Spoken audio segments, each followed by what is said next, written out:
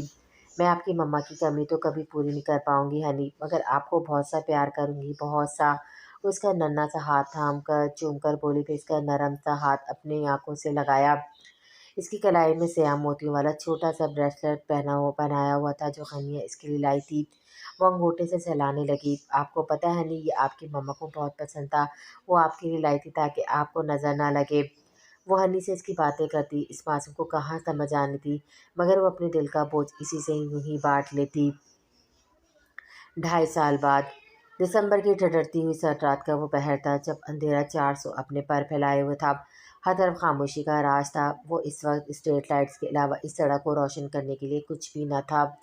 سڑک پر اکا دکا گاڑیاں ہونے کے برابر تھی۔ اچانک ہی موسم نے انگڑائی لی اور آسمان دیکھتے ہی دیکھتے سرخ مائل بادلوں سے بھر گیا۔ بجلی کی کڑک نے سب کے دل دہلا دیے تھے۔ اس نے اپنے گرد سیاہ چادر لپیٹ رکھی تھی جس سے اس کا چہرہ پوری طرح نظر نہیں آ رہا تھا۔ فیروزہ بائی کے لوگ اسے دیکھ چکے تھے، وہ اس کا پیچھا کر رہے تھے۔ وہ سڑک پر بنا کچھ دیکھے بس بھاگتی جا رہی تھی، خود کو ان کی پہنچ سے دور کرنے کے لیے۔ یکدم برستی بوندوں نے تیزی پکڑی، جم جم برستی بارش اب بھوچار کی صورت اختیار کر چکی تھی۔ وہ پیچھے مڑ کر دیکھتے ہوئے آگے کو بھاگ رہی تھی، بھاگتے ہوئے ایک پوش علاقے میں پہنچ چکی تھی۔ بارش کا زور بڑھا، وہ پوری طرح سے بھیگ چکی تھی۔ وقتی طور پر سر ڈھانپنے کے لیے جگہ کی تلاش میں نظریں دوڑائی۔ ایک بنگلے کی سائڈ کی دیوار زیادہ اونچی قد و قامت کی نہ لگی تو وہ ہاتھ اونچے کیے، اس پر اپنی پکڑ بنائے خود کو اندر کود گئی۔ اس موسم کی بارش کچھ بھی نہیں، لیکن تیری یاد کی بارش ہر پل مجھے بھگوتی رہتی ہے، میری آنکھوں سے مسلسل بارش ہوتی رہتی ہے۔ وہ لان میں چیئر پہ بیٹھا بارش میں بھیگتے ہوئے اس کی یادوں میں ڈوبا ہوا تھا۔ آسمان پر بجلی کی گرج چمک میں اضافہ ہوا تو اس نے اپنی آنکھیں کھولیں اور اپنی چوڑی ہتھیلی پھیلائی۔ بارش اس کی ہتھیلی پہ گرنے لگی۔ اتنی ٹھنڈ میں، دسمبر کی ٹھٹرتی ہوئی سرد رات میں، سرد بارش میں خود اذیتی کے مراحل سے گزر رہا تھا۔ ہاتھ نیلا اور کہیں کہیں سے سفید پڑ گیا تھا، ایسے جیسے کسی نے اس کے جسم سے سارا خون نچوڑ لیا ہو۔ محبت بارش ہے جسے چھونے کی خواہش میں ہتھیلی تو گیلی ہو جاتی ہے مگر ہاتھ ہمیشہ خالی رہ جاتے ہیں۔ دھم کی آواز سے اس نے لان کی بیک سائڈ پر دیکھا۔ رات کے اندھیرے میں کوئی صنف مخالف سیاہ چادر میں لپٹے ہوئے گھاس پر گری ہوئی تھی۔ وہ بھاگ کر اسی طرف بڑھا۔ اس سے پہلے کہ وہ کھڑی ہوتی، اس نے اپنے قریب 100 فٹی میں مقید سرخ پاؤں دیکھے تو نظر اٹھا کر اوپر کی جانب دیکھا۔ کودنے کی وجہ سے چادر چہرے سے ڈھلک چکی تھی۔ دونوں ایک دوسرے کو دیکھ کر ساکت ہوئے۔ کیا دعائیں یوں بھی پوری ہو جاتی ہیں؟ بارش میں بھیگتے ہوئے یارق نے جب اسے اپنے سامنے 2.5 سالوں بعد اتنے قریب سے دیکھا، دل لبوں سے اس کا نام بلا اختیار پھسلا۔ یارق نے ہاتھ بڑھایا تو دل نے اس کے ہاتھ پر اپنا ہاتھ رکھ کر سہارا لے کر کھڑی ہو گئی۔ تھینکس، اس نے مشکور نظروں سے اسے دیکھتے ہوئے کہا۔ اس سے پہلے کہ وہ کچھ بول پاتی، مین گیٹ سے گاڑی انٹر ہوئی۔ گاڑی کی ہیڈ لائٹس کی تیز روشنی نے ان کی آنکھیں چندیا گئیں۔ فرزام تخلص جو ڈیوٹی آورز ختم کیے گھر لوٹا۔ لان میں یارق کو کسی لڑکی کے ساتھ دیکھ کر اس پر غور کیا۔ دل نے جلدی سے کسی اجنبی کو گاڑی سے نکلتے دیکھ کر منہ کو چادر سے ڈھانپا۔ جوں جوں وہ ان دونوں کے قریب آ رہا تھا، تیز یادداشت کی وجہ سے فوراً اس کی آنکھوں کے سامنے وہی آنکھیں لہرائیں جو کچھ سال پہلے دکھائی دی تھی۔ تم یہاں کیا کر رہی ہو؟ وہ اس کے سر پر پہنچ کر دھاڑا۔ تینوں تیز برستی بارش میں کھڑے بے یقینی سے ایک دوسرے کو دیکھ رہے تھے۔ میں نے پوچھا تم یہاں کیا کر رہی؟ چورنی کہیں گی۔ تیز برستی بارش میں اس کی تیز آواز دب کر رہ گئی۔ بھائی آپ غلط سمجھ رہے ہیں یارق نے ان دونوں کے درمیان مداخلت کی۔ یارق تم خاموش رہو، تم جانتے نہیں اسے، میں نے اسے خود چوری کرتے رنگے ہاتھوں پکڑا ہے، بہت شاطر ہے، تم نہیں سمجھو گے۔ فرزام یارق کو سمجھانے کے انداز میں بولا، بھائی ایسا نہیں، آپ غلط سمجھ رہے ہیں۔ دلبرہ جو فرزام کو پولیس یونیفارم میں دیکھ کر سوچنے میں مجبور ہوئی تھی کہ اس نے اسے کہاں دیکھا ہے۔ چوری کرنے والی بات سن کر اسے وہی موالی یاد آیا۔ اوہ تو یہ پولیس والا تھا کیا؟ دل تجھے بھی ان بدماشوں سے چھپنے کے لیے اس 2 نمبر ٹھرکی پولیس والے کا گھر ہی ملا تھا؟ وہ افسوس زدہ سا چہرہ لیے اپنے ماتھے پر ہاتھ مار کر اتنی آہستگی سے بولی کہ اسے بامشکل ہی اپنی آواز خود کو سنائی تھی۔ ابھی کے ابھی نکلو گھر سے باہر، ورنہ پولیس والے گھر چوری کرنے کے الزام میں ایسے ایسے کیس ٹھوکوں گا، تمام عمر سلاخوں سے باہر نہیں نکل پاؤ گی۔ اس نے ملتجئی نگاہوں سے یاری کی طرف دیکھا۔ بھائی اس موسم میں یہ کہاں جائے گی؟ پلیز بھائی، وہ منت بھرے انداز سے بولا۔ ایسے موسم کو فائدہ اٹھا کر ہی تو ایسے لوگ گھروں میں واردات کرتے ہیں، مگر تم نہیں سمجھو گے بھائی، اب اتنا بھی بچہ نہیں جو سمجھ نہ سکوں۔ فرزان نے یاری کے نیلے ہونٹوں اور سفید چہرے کو دیکھا تو شاید اس تھرتھرا آنے والی بارش میں جانے کب سے بھیگ رہا تھا۔ یارک یارک یارک اندر جاؤ اور جا کے چینج کرو ورنہ بیمار ہو جاؤ گے۔ مگر بھائی، اس نے دل کے حق میں کچھ کہنے کی کوشش کی۔ فرزان نے ہاتھ بڑھا کر اسے مزید بولنے سے روکا۔ دل جو خاموش تماشائی بنی ان دونوں کی باتوں کو سننے پر اکتفا کر رہی تھی، وقت گزار رہی تھی کہ باہر سے فیروزہ بھائی کے گنڈوں سے نے اسے ڈھونڈتے ہوئے واپس چلے جائے۔ فرزان نے دل کی کلائی کو اپنے مردانہ ہاتھ کی مضبوط ترین گرفت میں جگڑا، پھر گھسیٹتا ہوا باہر کی جانب بڑھ گیا۔ دل نے مڑ کر یارک کی طرف دیکھا۔ یارک نے اسے آنکھوں کے اشارے سے تسلی دی، گیٹ سے باہر جھٹکا دے کر چھوڑتے ہوئے۔ آئندہ پولیس والے کے گھر چوری کرنے کے لیے پہلے سوچ لینا، ورنہ انجام کی ذمہ دار تم خود ہوگی۔ وہ کڑے تیوروں سے اسے وارن کرتا ہوا بولا۔ کم دھاڑا زیادہ تھا۔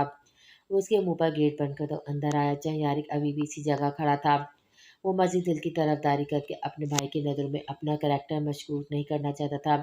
یارک کیا ہو گیا یار، تم بالکل جیسے بچے جیسی حرکتیں کر رہے ہو، بھلا کیا دکھ بنتی ایسے ٹھنڈے موسم میں بھیگنے کی؟ چلو اندر جا کے فوراً سے چینج کرو۔ اس کے شانے پہ ہاتھ رکھ کر بولا۔ جی بھائی، وہ دھیمے سے بولا، پھر اپنے کمرے کی طرف بڑھ گیا۔ اسے اپنے روم میں جاتے دیکھ کر فرزان کو تسلی ہوئی تو وہ بھی جو بھیگ چکا تھا یونیفارم چینج کرنے اپنے کمرے میں چلا گیا۔ یارک نے 5 منٹ بعد دروازہ کھول کر باہر دیکھا۔ میدان صاف تھا، کسی کو بھی باہر موجود نہ پا کر وہ دھیرے سے دروازہ کھول کر باہر نکلا۔ مین گیٹ کھولنے کا رسک نہیں لے سکتا تھا کیونکہ فرزان کے کمرے کی کھڑکی سے بیرونی مین گیٹ کا منظر صاف دکھائی دیتا تھا۔ وہ کچن سے ہوتا ہوا گھر کے بیک سائڈ کے دروازے سے باہر نکلا، ادھر ادھر اس کی تلاش میں نگاہ دوڑائی۔ وہ سامنے گھر کے شیڈ کے نیچے دونوں ہاتھ سینے پہ باندھے گٹھری بنی بیٹھی ٹھنڈ سے بری طرح کانپ رہی تھی۔ دل میرے ساتھ چلو، اندر چلو، وہ اس کے پاس پہنچ کر بولا۔ مگر وہ تمہارا ٹھرکی، میرا مطلب ہے وہ پولیسیا بھائی، وہ سوالیہ نظر سے دیکھتے ہوئے پوچھنے لگی۔ بھائی روم میں چلے گئے، تم ان کی فکر مت کرو، ابھی چلو یہاں سے۔ اس خراب موسم میں یارک کی مدد لینے کے سوا اس کے پاس کوئی چارہ نہیں تھا۔ روڈ بھی بارش کے ٹھنڈے پانی سے بھر چکی تھی۔ وہ اٹھی تو یارک نے گھر کی طرف قدم لیے، وہ بھی اس کی تلقین میں چلنے لگی۔ بالآخر یارک اسے اپنے روم میں لانے میں کامیاب ہوا۔ یہ لو ٹاول ٹرائی کرو۔ یارک نے دھول کر ہی اس کی طرف ٹاول پھینکا، پھر کبرڈ سے اپنے کپڑے لیے واش روم کی طرف بڑھ گیا۔ جاتے جاتے انورٹر کو ہیٹ موڈ پر آن کرنا نہ بھولا۔ کچھ دیر بعد گرم پانی سے شاور لیے چینج کر کے باہر آیا تو خود کو بہتر محسوس کر رہا تھا۔ اس کی نظر دل پہ پڑی جو نیچے قالین پہ سکڑی سمیٹی بیٹھی ہوئی تھی، صوفے کی ٹیک لگائے شاید تھکاوٹ کی وجہ سے سو چکی تھی۔ کمرے میں ہیٹر کی ہلکی پھلکی گرمائی سے شاید سکون ملتے ہوئے اتنی جلدی سو گئی تھی۔ یاری نے کمفر اٹھا کر اس پہ ڈالا، پھر بستر پہ جا کر لیٹ گیا۔ چہرہ دل کی طرف کیا ہوا تھا۔ آج اس کی خوشی کی کوئی انتہا نہیں تھی۔ جسے کب سے چاہ آج وہ اس کے سامنے تھی، اتنی قریب کے ہاتھ بڑھا کر اسے چھو سکتا تھا، مگر کسی بھی مضبوط رشتے کے بغیر نہیں۔ میں صبح ہی دادا جان سے ہمارے بارے میں بات کروں گا۔ وہ دل میں عہد کے اس کے دلکش نقوش کو نظروں میں قید کیے جانے کب نیند کی وادیوں میں تر گیا، اسے خود بھی خبر نہ ہوئی۔ فجر کی اذان نے اس کے کانوں میں رس کھولا تو وہ نیند سے بیدار ہوا۔ نظر سامنے پڑی جہاں وہ ابھی تک اسی حالت میں سوئی ہوئی تھی، بنا کمفرٹ کے۔ سردی محسوس ہونے پر اور اذان کی آواز سن کر اس کی آنکھ کھلی۔ وہ بستر سے پاؤں نیچے رکھے اٹھا، اس کے قریب آیا۔ دل اٹھو، اسے تھوڑا دور کھڑے ہوئے آواز دے کر اٹھانے لگا۔ دل اٹھو، پھر سے کوشش کی، وہ دوسری آواز پہ ہڑبڑا کر اٹھ بیٹھی۔ وہ اپنی چادر سر پر ٹھیک کرتی کھڑی اور خود پر لیا ہوا کمفرٹ ایک طرف رکھا۔ سوری تمہاری نیند خراب تھی، وہ معذرت خواہ انداز میں بولا۔ دراصل اب فجر کی نماز ادا کرنے کے لیے اٹھنے والے ہیں، چاچی روز سب کو اس وقت جگانے آتی ہے، انہوں نے اگر تمہیں یہاں دیکھ لیا تو کیا کروں، وہ سوچنے کے انداز سے بولا۔ تمہیں کوئی ضرورت نہیں اب مزید کچھ بھی کرنے کی، تم نے میری آگے ہی اتنی مدد کی ہے، میں تمہارا احسان زندگی بھر نہیں بھولوں گی، وہ ممنون لہجے میں بولی۔ ویسے ایک بات کہو، تم نے یہ عجیب و غریب قسم کی لینگویج کہاں سے سیکھی؟ وہ مسکرا کر اس کی رات والی باتیں، فرزام کے بارے میں لفظ پلسیا اور ٹھرکی یاد کر کر پوچھنے لگا۔ زندگی بہت کچھ سکھا دیتی ہے، ایک اکیلی عورت کا اس ظالم معاشرے میں سروائیو کرنا تم کیا جانو، لہجے میں سرد پن آواز میں چبھن تھی۔ دل میں نے بہت سوچا، بس آج ہی دادا جان سے بات کروں گا ہماری شادی کی۔